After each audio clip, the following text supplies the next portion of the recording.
তাৰ এটা উচিত বিচাৰ হ'ব বুলি আমি দাবী জনাই এনেকুৱা এজন ব্যক্তি আমি প্ৰত্যেকেই জনা হৈছোঁ যে তেওঁ যিবিলাক মন্তব্য দি থাকে সেই মন্তব্যবিলাক লাহে লাহে গৈ গৈ এনেকুৱা পৰ্যায়ত পাইছে যে সি আমাৰ নবীৰ ওপৰত বেয়া মন্তব্য দিয়া আৰম্ভ কৰিছে। সন্মানীয় ৰাইজ, আজিৰ এইখন সভাত বিভিন্ন বিষয়বস্তুৰ ওপৰত আলোচনা ৰখা হৈছে যে আমি আচলতে আমাৰ নিজৰ কাৰণে আমাৰ ইছলাম ধৰ্ম শান্তিৰ ধৰ্ম আমি সকলোৱে জানো। আমি কোনো ধৰ্মৰ মানুহক আঘাত কৰি কেতিয়াও কোৱা আমাৰ ধৰ্মত ক'তো লিখা নাই। আমি সদায় বেলেগ ধৰ্মৰ মানুহক সন্মান কৰোঁ, বেলেগ ধৰ্মক আমি সন্মান কৰোঁ, কিন্তু সেইবিলাক আমাৰ ধৰ্মত কোনোবাই অপমান কৰিব তেওঁক কেতিয়াও এৰি দিয়া নহ'ব, আমি কেতিয়াও পাহৰি নাযাওঁ। আজি এইখন অসমৰ মাটিত আমি হয়তো দুই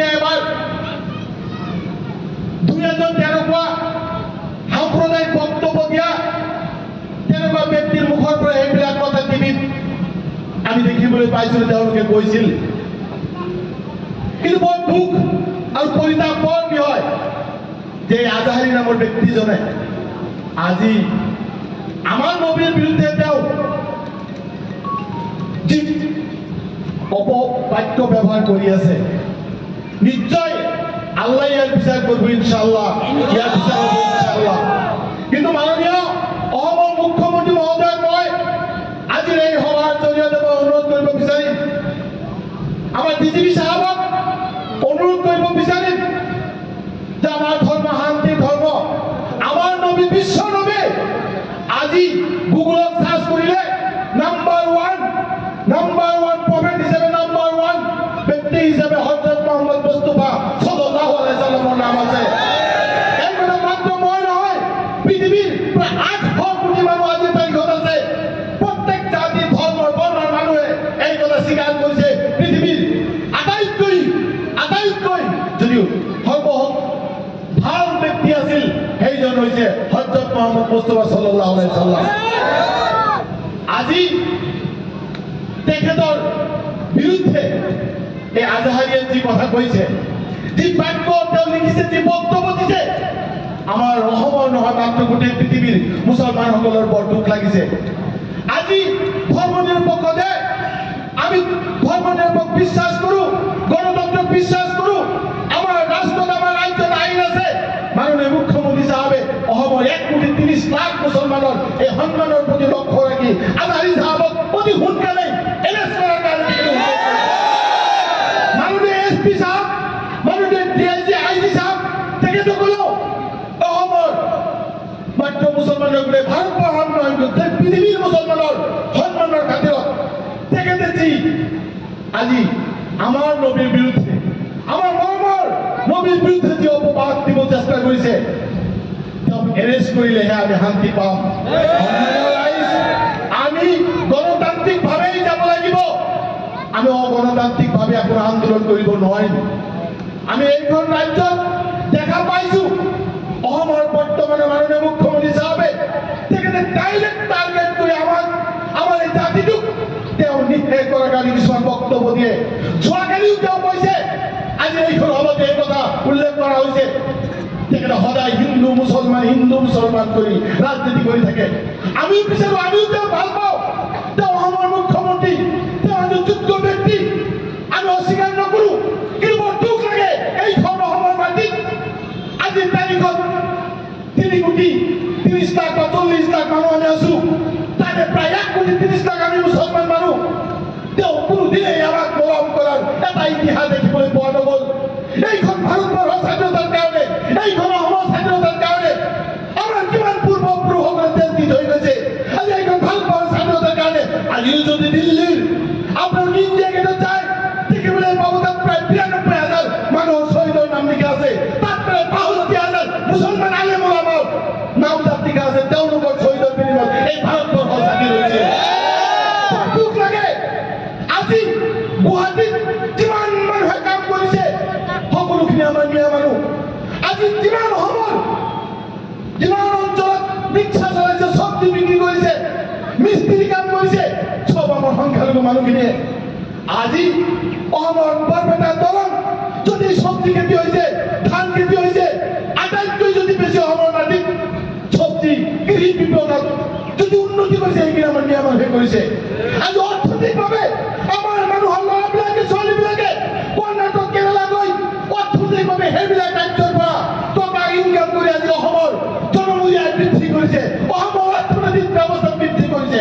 মাননীয় মুখ্যমন্ত্ৰী সাহেব, আপুনি এই জাতিটোক আৰু কিমান তাচ্ছিল্য কৰিব, আৰু কিমান তুচ্ছ কৰিব, একবাৰ হ'লেও আপুনি এই জাতিটোৰ কাৰণে আপুনি মনত পেলাব লাগিব। মই অনুৰোধ কৰিম আপোনাক, আমি বিচাৰো যে অসমৰ যিমান জাতি ধৰ্মৰ মানুহ আছে আমি প্ৰত্যেকেই কেনেকৈ মিলি থাকিব পাৰিম। আপুনি মুখ্যমন্ত্ৰী হিচাপে আপোনাৰ সেই ক্ষমতা সেই কেপাচিটি আছিল, কিন্তু আপুনি সদায় মিয়া মুছলমানসকলক আপুনি ভাগ কৰি ৰাজনীতি কৰিব খোজে, সদায় হিন্দু মুছলমান আপুনি ভাগ কৰি ৰাজনীতি কৰিব বিচাৰে। মাননীয় মুখ্যমন্ত্ৰী সাহেব, আপুনি একবাৰ আমাৰ যি অৱদান সেই অৱদানৰ কথা স্বীকাৰ কৰিব চেষ্টা কৰক। সন্মানীয় ৰাইজ, আমি মাত্ৰ কথা ক'ব গ'লে বহু কথা আপোনাৰ আমাৰ মিটিংখনকে শেষ পৰ্যায়ে আহিছে, মই দীঘলীয়া কৰিব বিচৰা নাই।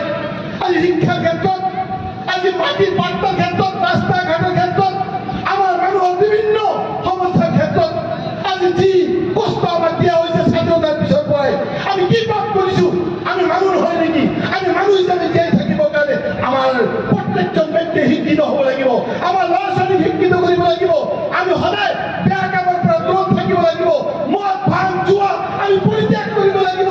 তেতিয়া আমি সদায় আগস্থান পাম, আমি ভাল মানুহ হ'ব পাৰিম। তাৰ কাৰণে সদায় আমাৰ বিভিন্ন দল সংগঠনে আমাৰ আইনমূলসকলেও চেষ্টা কৰি আহিছে আৰু কৰিব লাগিব।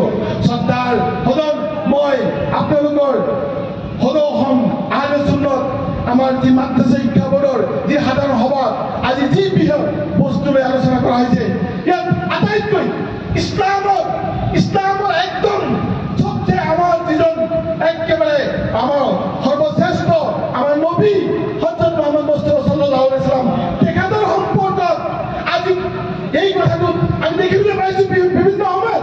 আজি আমাৰ মুফতি মুজিবুৰ ৰহমান সাহেবে যিমান তেওঁ আৱেগিক হয়, যিমান উত্তেজিত হয়, তেওঁ যিমান বেয়া লাগে, আমাৰ এই অসমৰ মাটিত আৰু আমাৰ যথেষ্ট সংগঠন আছে, বহুত আন্দোলন আছে, তেখেতৰ লগত যদি একেলগে মাত দিলে হয় আজি হয়তো আজি আমাৰ মাজত সদায় ভাগ যি ভাগ ৰাজনীতি ইংৰাজে কৰিছিল, যি ডিভাইডেশ্যন ৰুল ইংৰাজে কৰি গৈছিল, সেই ডিভাইডেশ্যন ৰুল আমাৰ মাজতো বিভিন্ন ৰাজনৈতিক দলে কৰিবলৈ চেষ্টা কৰি আছে। আমি বুজি পাব লাগিব যে আমাক কোনো ভাগ কৰিব নোৱাৰে। আমাৰ এটাই পৰিচয়, লা ইলাহা ইল্লাল্লাহু মুহাম্মাদুৰ ৰাসূলুল্লাহ, আমাৰ এটাই পৰিচয় থাকিব লাগিব।